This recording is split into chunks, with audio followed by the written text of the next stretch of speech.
Welcome to দেশ পরদেশ channel.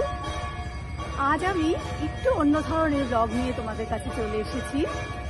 কাল দোলের আগের দিন যে উৎসবটা আমরা পালন করে থাকি ছোটবেলা থেকেই খুব মজা করে আসি, সেটা হলো বুড়ি ঘর পোড়ানো, ন্যাড়া পোড়া বা হোলিকা দহন। আজ শহরাঞ্চলে এই অনুষ্ঠানটা কোথায় যেন হারিয়ে গেছে।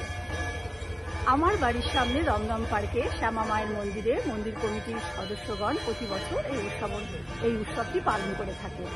তো আমি চলে এসেছি সেইখানে। তো চলো তোমাদের সাথে উৎসব প্রাঙ্গণে প্রবেশ করে এই আনন্দ উৎসবে মন্দিরের প্রবেশদ্বার দেখো কি সুন্দর করে সাজিয়েছে।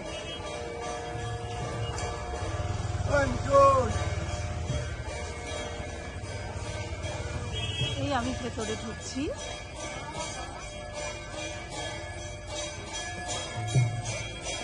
এখানে একটা স্টেজ তৈরি হয়েছে, অনুষ্ঠান হবে। যদি সময় পাই তো সেই অনুষ্ঠানও তোমাদের সাথে ভাগ করে নেব।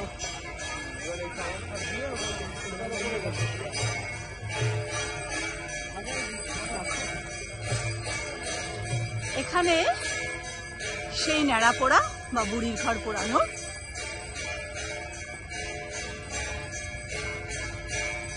হবে। এই হচ্ছে মন্দিরটাকে অসম্ভব সুন্দর সাজিয়েছে।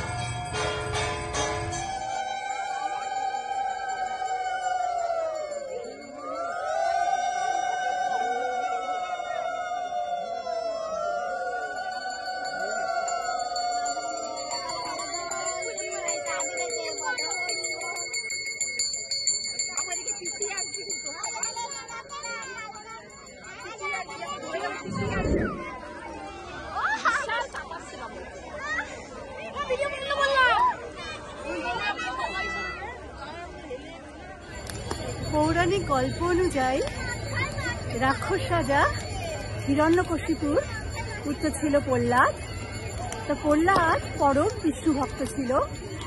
তা হিরণ্যকশিপুর বোন হোলিকা সেটা সহ্য করতে না পারায় ষড়যন্ত্র করে তাকে আগুনে পুড়িয়ে মারার চেষ্টা করেছিল। বিষ্ণু কৃপায় প্রহ্লাদের গায়ে আগুন স্পর্শ করতে পারেনি। ঘটনাচক্রে হোলিকার মৃত্যু হয় এই আগুনে। তাই এই দিনটিকে অশুভ শক্তির নাশ এবং শুভ শক্তির জয় হিসাবে উদযাপিত হয়।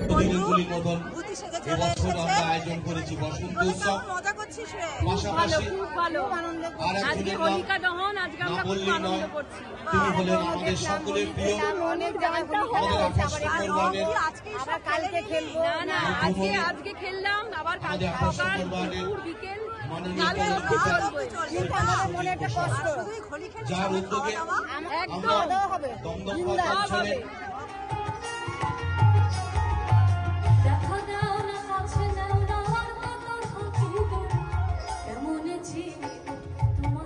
আমার ব্লগটি এখানে শেষ করছি।